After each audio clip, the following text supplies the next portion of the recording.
पक चिक पक राजा बाबू चल गईल ओकर जादू। जे भइल से भइल अब गुस्सा थूक दी और ये पीठ ठंडा। एक बात बताओ, अगर ते हमारा जगह रहते तो क्या करते?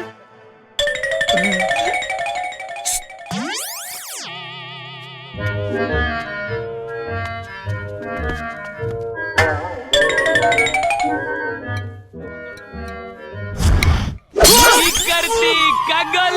हाँ डोलू।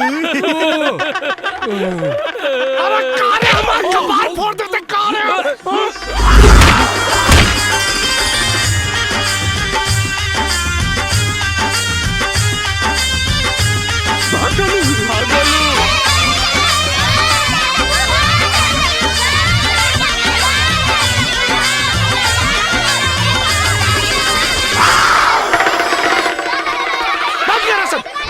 गोलू गोलू